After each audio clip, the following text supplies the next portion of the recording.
At least for once, I am actually not fiddling with my hair when the camera goes live.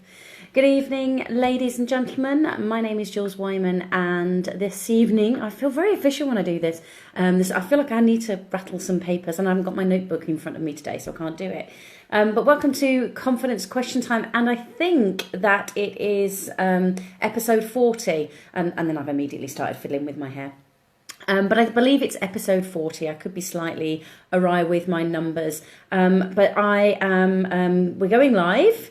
And this evening's topic, actually, before I do anything else, let me just double check that it is going live and that it's working on this page. And obviously, if as I'm facing away from the camera, let me know if there is anybody online. Just drop down below. Oh, I can see I've got one viewer, so just say hi so I can give you a shout out and I can see who it is that's watching, because I'm a nosy monkey like that. I like to know who's here and watching and joining the conversation. And this evening's conversation is all about why faking it till you make it, the phrase that's used loads within the personal development world, why that faking it till you make it is actually failing you. Hi Alyssa, hi Graham, lovely to have you both here this evening. I hope you're both keeping nice and warm, since it's got a little bit chilly outside. Thank you for all the thumbs and the hearts and all of that malarkey, as I know that both of you know, it helps me reach other people. So remember that you can also... something I don't think I've said before, but recognise that that you can do it. You can actually tag people whilst this is going out live. So if there's anybody that you think, oh, this would be really relevant for them, you can actually tag them. So just by putting their names in the post below, and that will help them see that we're going live. So thanks again for all the loves and hearts and anything like that. That does make a big difference with being able to reach people, because Facebook goes, oh, this is getting a lot of attention. Let me let more people know about it. So, faking it till you make it. Oh, Alyssa, having a hot chocolate and a mince pie. There's a very English thing to be doing at this time of year. That sounds perfect. I'm coming over to your house later. Actually, there is something that I do want to say that I wanted to make sure that I mention. If at any point during this evening I suddenly wince or pull an odd face, it could be potentially one of two things. And I just want to let you know, everything's fine. It's just that, and Graham's got a cuppa and a bit of chocolate cake, a Christmas cake. I'm doing it wrong, aren't I? Just with my cuppa, I haven't got any cake. Never mind, I had enough cake at the weekend. So if I wince, then I apologise. It's just that I was out dancing at an event yesterday for roughly about 5 hours, and there's parts of my body that are a little bit achy today, so if I suddenly wince, it might be to do with that, so I apologise. Or it might be the fact that I have made myself a very strange brew of concoction of various different things, and I had quite an interesting weekend, birthday weekend, so lots of celebration and things, and my body's feeling it. So I made this interesting concoction, and I have to say it doesn't taste as nice as I thought it would. So that would be the other reason that I wince. It's okay, but it's not great. So fake it till you make it. Now, I'm going to make an assumption here that the majority of you either watching this live, or if you are watching the recording, that you know what I mean by fake it till you make it. But I'm also going to give you a bit of a brief overview of what that means. And it's a phrase that's used a lot in personal development world. Thank you for the shares, by the way, Graham. It's a phrase that's used a lot, and I know it when I first started out, both as a coach and I did a lot of work in kind of new age spiritual development for a number of years before I discovered personal development. And when I discovered personal development, I then went, that's when I kind of learned the stuff around fake it till you make it. And the whole fake it till you make it premise is that if you pretend, if you act as if you fake it, to have confidence or belief in yourself, or that you can do something, you are a great speaker or anything like that, if you fake it, that at some point you'll make it, i.e. that your brain will catch up and your body will catch up and it kind of goes, oh yeah, I've got this, I've nailed it. Now, when it comes down to, there's loads of fantastic research around how your body influences your own personal body language, influences your own neurology, and how you are perceiving things for yourself. So that's where it can be extremely useful. That's where it can be of great benefit to be using that kind of fake it till you make it. So for example, if you're kind of sat in a meeting, kind of like head lolling down and, you know, kind of saying, oh, you know, I'm tired and I'm fed up and this is boring and it's never going to go anywhere, that kind of body language, that slumped body language, is not going to help you feel excited and motivated and energized and vital and inspired and motivated, because that body language is in conflict with those other things. So our body language really does impact us. So the fake it till you make it can be really valuable when it comes down to, if you're in that kind of situation, be it a meeting or a presentation or an interview or having a conversation with somebody that you're kind of not sure how it's going to go. That's where it can be of great value, really great value, to utilize your body. It's sometimes referred to as having, like, doing power postures, hands on the hips or hands up in the air and feet up in a chair, preferably not when you're in that conversation or an interview, but prior to. And especially not when if you're in doing speaking or anything like that, standing like that for a period of time might not really work with your audience. But if you can utilize it to help your body get in a more vital, more vibrant, inspired, motivated, confident kind of way of being. So it can be really useful. But what it's going to do is help and support you in a very short period of time. So it's gonna give you a confidence boost. Now, confidence boosts are great because they can help you just in the same way as a boost can help a rocket get off the ground. They can help you get going. But I personally don't believe, from my own personal experience and from working with clients, that kind of way of being, though, using those confidence boosts, is not going to help you in the long term. They're only ever going to sustain you in a very, very short period of time.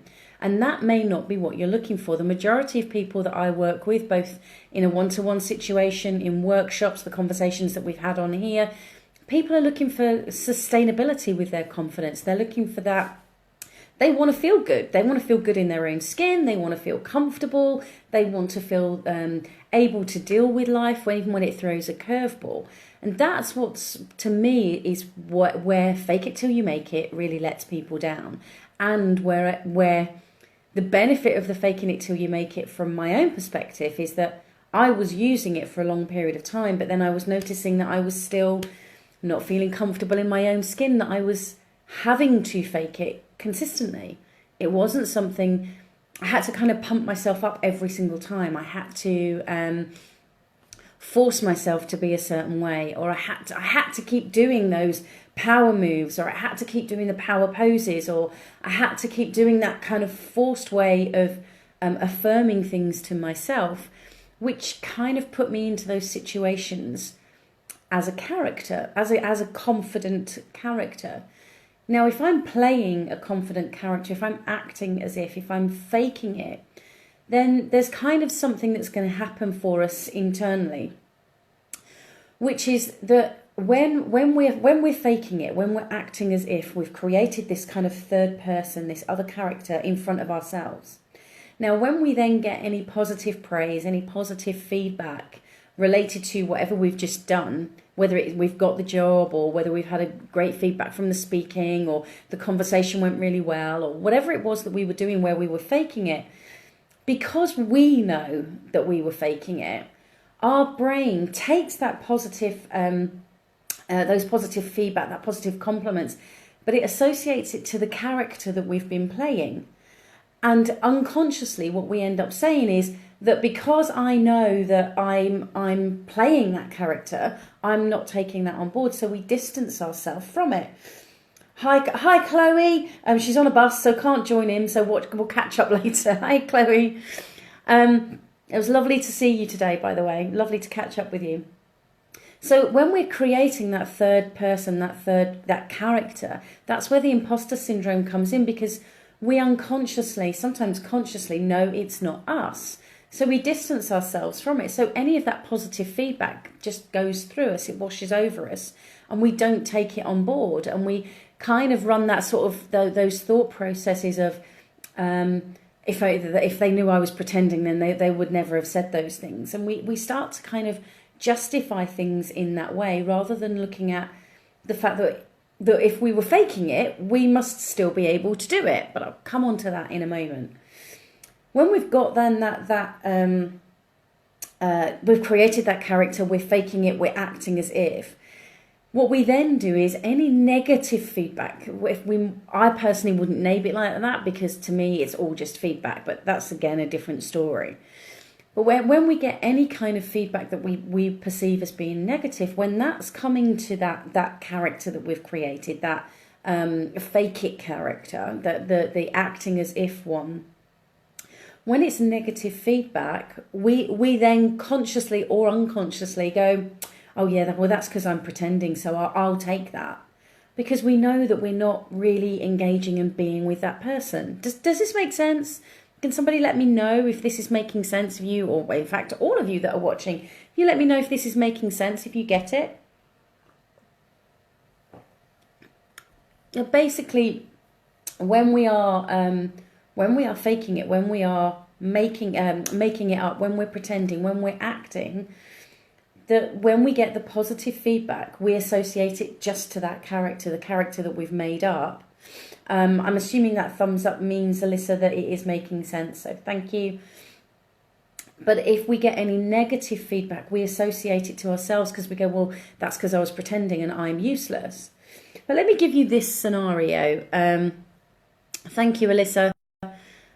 Oops, wrong button. If you are faking it, if you are, thank you, Graham. If we are faking it, if we are making it up as we go along and we create this character, it is a little bit similar to an actor playing a part. Now, you may or may not know that I used to work in theatre, so I've interacted with a lot of actors over the years. Now, there was a particular, thanks for all the thumbs up. There was a particular, hi Bernadette, how lovely that you're joining us. There was a particular actor who came on board when we were doing The Three Musketeers, and he was straight out of drama school, and he took on the role of D'Artagnan, which is one of the lead musketeers. Now, in that position of playing that role, he had to learn how to sword fight, he had to learn how to talk like D'Artagnan, he had to wear D'Artagnan's costume, and he had to fake being D'Artagnan. He had to act as if he's D'Artagnan. Make sense? But even though he was playing that character, even though that wasn't really his name, that wasn't really his clothes, that wasn't really his way of interacting and being, even when he stepped away from being D'Artagnan, whatever skills he learned as D'Artagnan, even though he was acting, he still had those skills. And that's something I want to offer you to remember, that even if you are faking it, and this is where faking it till you make it can be helping you if you use this proper mindset, or if you use this mindset even, it's that as long as you remember, even though I am faking it, even though I am pretending, even though I am acting as if, I still must be able to do those things that I'm pretending. Does that make sense? It was interesting because I've been doing some sort of study and working around the imposter syndrome and understanding it about 18 months, 2 years ago, I think it was. And I I had the radio on and heard an interview with Meryl Streep. And Meryl Streep said she was on the red carpet for one of her movies that involved her singing. And she said that the interviewer said to her, "Oh, you're going to give us a song this evening?" And she said, "Oh no, I can't sing." Now, regardless of whether you like Meryl Streep, whether you like her movies, whether you think she's a great singer or not, she can sing, right? She can hold a tune, she can carry a tune, she's been able to do that. But what she put it down to was that it was these characters, it was these things that she was faking, she was pretending to be these characters. I was just checking them, by the way, because it keeps saying my connection is weak. So I was just checking that we were still live and it was okay. Because even though she's playing a character in that moment in time, It's the character's words, and they will have been written by a scriptwriter. But nonetheless, she's had to use her own vocal cords to do the singing. So even though the words have been made up, she's had to do that to make sure she can sing. She can project it. It's her own vocal cords. So therefore, she can sing. So even when we're pretending, even when we are faking it, the things that we are faking doing, we must be able to do. Is that all making sense for you? So therefore, that positive feedback, if you want to label it that way, that you do get when you are faking it, you can now take on board. Because even if you are faking it, it shows you that you can do that skill. You can do the thing that you have maybe thought that you couldn't do. So, for example, when I first started out as doing this job, more when I started public speaking, is that I was faking it. I was kind of having to put on that front that, yes, I've done this loads of times, and yes, I know what I'm doing. When in actual fact, I was, putting it bluntly, scared. Fill in, there's a word before that. But I was really scared. But I was kind of covering it up. I was faking it. Now, at that moment in time, any kind of positive feedback I was getting, I was doing what I was talking about earlier, going, well, yeah, but if they knew that I was faking it and if they knew that I was pretending, then they wouldn't be saying that. And so therefore I was rejecting those compliments and that positive feedback. But the moment that somebody would then say, yeah, well, didn't really gel with me, or it was all right, or if they didn't kind of go over the top, ironically, I would then take that on board as, well, obviously I'm not very good. That's because I'm faking it, and they know I'm pretending. So therefore, and I would get myself caught up in that loop. So what I had to realize was I had to kind of let go. For me personally, is that I once I'd had the realization that if I can fake those skills, whatever that may be it in an interview, and I don't mean, by the way, I don't mean lying about, oh yeah, I can drive a forklift truck when you've never done it before, or yeah, I know everything about Excel spreadsheet when you've never done that before. What I mean is that when you know that you have skills, and women in particular are far more prone to belittle what they do than men are. Men do it as well, but women are far more prone to do it. Is that by doing that, you're just putting yourself down. It's not helpful. It's just not kind and not resourceful at all. So what's the point in doing that? Thank you, Graham, to let me know that it's making that this is making some really good points, or I'm making some really good points. But the other side of that is as I say, whilst the faking it till you make it is helpful. It can give you a boost. But unless you are aware of taking on board what's happening, what's being said in that moment in time, just like anything that's had a boost, if we have a coffee or a hit of sugar or a glass of alcohol or whatever, we're going to have that boost, but then there's going to be that crash afterwards. It's going to be that downward spiral with it. So it's the same thing that we need to be really mindful of when it comes to having a boost with confidence. So if we're faking it, then we need to be aware that we're the ones that need to sustain things for ourselves and keep it going longer. Otherwise, we are going to have that dip. And there's nothing wrong with having that dip. It's just being aware of, oh, that's because I'm not faking it anymore. This is the real me. Now, ultimately, the longevity of having authentic confidence, I believe, is by being authentic, by showing up as you. So if that means, for example, if you do, I use presenting or speaking in public quite often, because it's a thing that a lot of people, and I don't just mean speaking on a stage, it could be going into a meeting or speaking out at a meeting, it could be walking into a social event, joining a group of people, it could be anything like that, and someone turning around going, oh, so who are you and what do you do? And that kind of freezing going on. So it's that kind of speaking. When I say public speaking, that's what I mean as a collective with that as well. But it's about showing up as you, showing up as what's going on for you at that moment in time appropriately, and being truthful with yourself. So if I'm nervous and not feeling comfortable within my own skin, I don't have to tell other people, for example. But equally, if I'm then covering that up by faking it, I need to be honest to myself internally.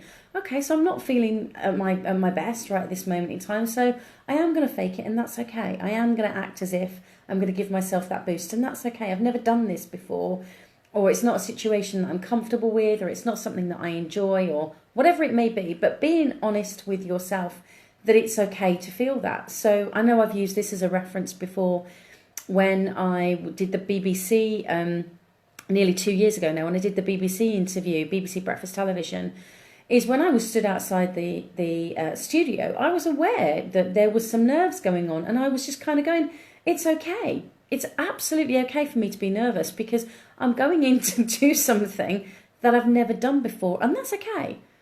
Now, I didn't have to fake it. I didn't feel like I was having to put on a front because I knew and believed two key things. One, I could talk about the topic that I was being asked to talk about. And two, I could talk to two people on a sofa, which is what I was being asked to do, and just ignored the cameras, basically. Not the angle that I was sat at, and you could really see them. So I'm going to take a deep breath here because I feel like I've been talking. I get so excited, and I'm really conscious of time on these sessions. And obviously, we've only got half an hour. So I want to make sure that I give you information, but it also hopefully give you the opportunity to question, think about it. It might spark some questions for you. So now is a key time for you to kind of type in your thoughts on what I've said, whether you believe it or not, whether it's brought up any challenges for you, what your thoughts are around it all. I'd love to hear from you at this point.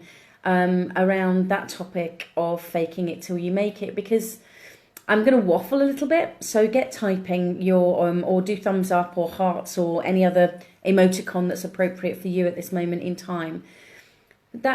If we don't recognise and honour the fact that we're faking it over and over and over again with trying to pretend to be someone we're not, then we are going to get caught in this vicious loop of never feeling quite good enough, never feeling that we're there, never feeling that we match up, always feeling kind of more inadequate than adequate, never feeling worthy, or we might talk about it as useless. Not enough is a phrase that comes up quite often for people that I've been working with. This is a very good challenge. We'll try this, Jules. Excellent. And yet again, Graham, you comment and it comes up and says that we've had 10 comments so far. So that's really cool. Thank you, Graham. But it's when we can honour that for ourselves, when we recognise we're going to get caught in that loop. If we're trying to pretend to be something we're not, then unconsciously what we're always saying is who and how I am right now is not right. But when we honour and say, do you know what? I'm not feeling, or I'm feeling nervous, or I'm not comfortable in this situation yet, or I haven't learned how to have the skills, the knowledge, the experience, the expertise that I want to have in that moment yet. And until that point, I am just going to kind of fake it. I am just going to just pretend that I've got it, and recognise that when you do get the positive feedback, well, that's great. Take it on board, take it and recognise that even if you are acting, even if you are faking it, even if you're pretending, it's still you that has to be doing that. So all of the skills that you've been faking, pretending, acting, you still have to do it. Does this all make sense?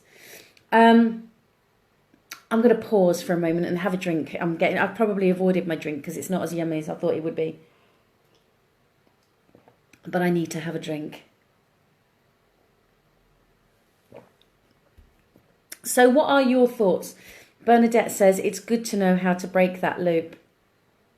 So it's the first thing is just recognizing it, because so many of us, and unfortunately, thank you for the thumbs, society and especially media perpetuates this myth of this perfect being, and it's not just about how somebody looks, although that is not helpful the way that that's put out in the media, but it's we can all cook perfectly, and our houses always look perfect, and we always dress perfectly, and we always say the perfect thing, and we all of this kind of like we should be this way.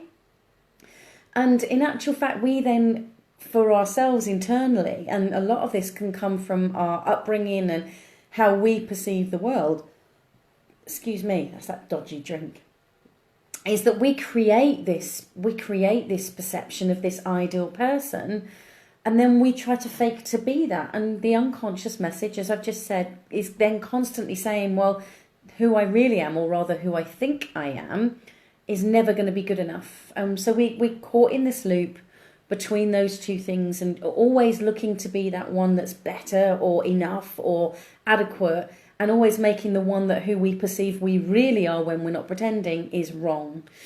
So Alyssa says, really good advice, need to make sure my head gets it too. Well, that's the beauty of these videos, actually, because you can go back and watch them again. You can watch them as many times as you like, and obviously, as I say, share them with people that you that feel that it would be appropriate with. So whether that's family or work colleagues, or if you're on any groups or anything like that. So I do feel like I've spoken at 100 miles an hour this evening. I apologise for anybody who I have been speaking too fast with. As I say, I get a little bit excited, and I think I'm still learning with Facebook Live that I can and need to pause more. I get really into it and kind of think I need to keep going and keep going and keep going. So it's a lesson and a reminder for me that I just need to slow down and maybe not get as excited with sharing information. So how are we doing? We've got a few more minutes left. So with what's been said, do you have any questions? Do you have any thoughts? Do you have any challenges? As I sometimes say, you got any questions, comments, or your bank details that you want to share with me? So Graham said, I will watch this again for it all to sink in. That's what they're here for, Graham. It's a resource that you can go back to and utilise. It's the whole purpose of it, and the way to I must. Oh, thank you for all the hearts and the love. Oh, it's lovely. Is that it is about remember. I've said this to you on these before. If there was a way that I could wave a magic wand and I could go, right, you want to feel confident? Here you go, done, boom, boom, boom. Then if it was viable and appropriate, then I would do it. However, it's not. Because, as my coach would say to me, if you take a 5-year-old who's only learned maths or numeracy up to that level and place them in a university level course, they're not going to get it.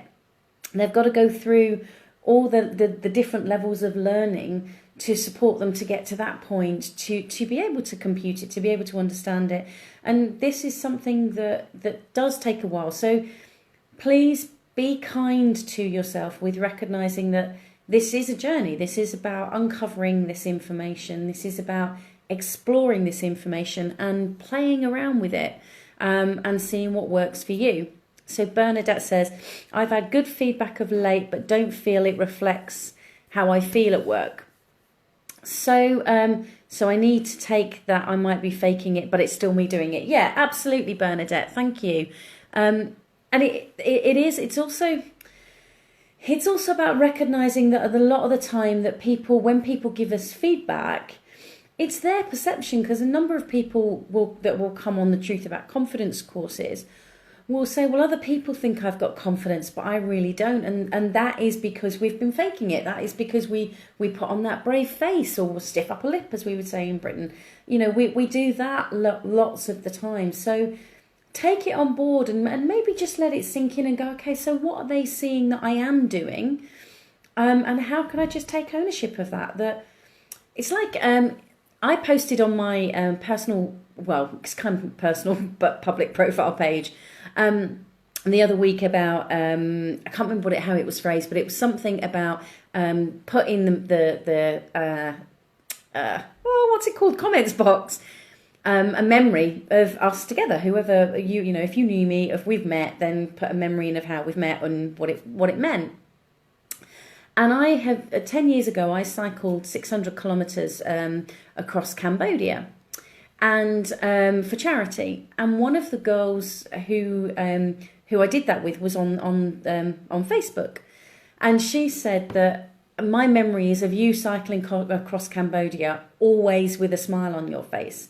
Every time I looked at you, didn't matter how hard it was, you always had a smile on your face. Now, if you'd have asked me that, I wouldn't have said that I always had a smile on my face, because it was hot, it was tough. I wasn't getting enough food because I'm vegetarian, and the chef wasn't providing enough protein. There was enough food, but not enough protein for vegetarians. And so I wouldn't have said that I was a smiler at that particular time. And she said, no, absolutely, you really were. You smiled all the time. And so we do have to recognise that quite often other people see what we don't. And so we need to take it back rather than take that on board. And if it's of value, we don't have to take it as the truth. But if it's of value to us, take it and go, okay, I'm going to take that. I'm going to own it because it's of value to me and it's what I can utilise for myself. So Graham says, I have chronic OCD, forever trying to make things perfect. My house, my life, everything, very exhausting. Yeah, absolutely. So I would say, Bernadette's given me loads of thumbs up, which is great. Graham, just take it one step at a time. If you have got OCD, then to kind of look to stop everything that you're doing, whether it's house, life, whatever it may be, to try and stop all of those at once might be really unsettling. So give yourself a thing of going, do you know what? This is the one thing I'm not going to do, and I'm just going to be okay, and I'm going to let that go and recognise that I'm going to feel uncomfortable with that, but I'm just going to breathe into feeling uncomfortable, because it's a little bit like... So I did a 10-day Vipassana course a number of years ago, and the Vipassana course is a silent retreat, and they are really strict. You know, you're not allowed to move when we're meditating. You're up at 4:30, I think, in the morning to then start meditating about 5. And it's really quite strict. It's not an easy process, but it's one of the most amazing experiences I've had. And one of the things I noticed, and because they said that you're not allowed to move whilst you're meditating, otherwise they would take you out of the main room and put you in a room on your own, which is to experience what's going on. That's the whole point of the process. But what I noticed, and they kind of gave this, but I seem to recall, as a bit of a memory, as a bit of an instruction rather, is that your body, or rather the mind, will create like little itches or twitches, or things will go numb, or you'll get pins and needles. And it's like the monkey mind, as the Buddhists would call it, is trying to get your attention away from just being in the peace, basically. And one of the things I noticed is that I would focus on, so quite often I would get an itch right on the end of my nose, which is obviously, if you're told to sit still, it's a very prominent place to kind of itch. And so I would sit there, and when this itch appeared, I would just breathe into it and go, it's going to get uncomfortable, but it's going to pass. It's going to pass. And it's kind of the same thing, Graham, when you were saying that, it's a little bit like an itch. That itch to put things away, or the itch to clean, or whatever it may be where your OCD is showing up. And as I say, I'm not suggesting that you change everything all at once. It's just pick one little thing and just say, I know I'm going to feel uncomfortable with this, and that's okay. And maybe give yourself the opportunity to sit and just write it out when that's happening. This is how I'm feeling at this moment in time. This is what the thought's going on. This is how it's happening. I don't know. Maybe that might help. You are more than welcome, sir. More than welcome. So it is now 7:33 in the UK. So please, if you have found this video of value, then please do give it oodles and oodles and oodles of thumbs up, or loves, or big smileys, or wows, or whatever it may be. Because as I say, the more of those it has, especially as we get towards the end of the video, then it enables it to reach more people. Elisa, you're straight on there every time. I absolutely love it. Thank you very much. And also, please remember that you can share this video. So either share it to your own page, group pages, wherever it may be relevant for you, to be able to do, or tag people in the post if you think it would be useful for them in that sense. Quick reminder for the Truth About Confidence Day in March. I know there's lots of smileys and hearts coming up now. That's brilliant. Thank you. Is that I know I appreciate it's just before Christmas and a lot of people do holiday gifts and all of that kind of thing at this time of year. So I recognise that for some of you, it may not be immediately the right time for you to invest in yourself. But I find really odd, but that's me. I know that I am not how I don't do things how mainstream people do. And that's perfectly fine. Doesn't make it right or wrong. It just is different. But you can go, there are currently 9 places left, I believe, off the top of my head.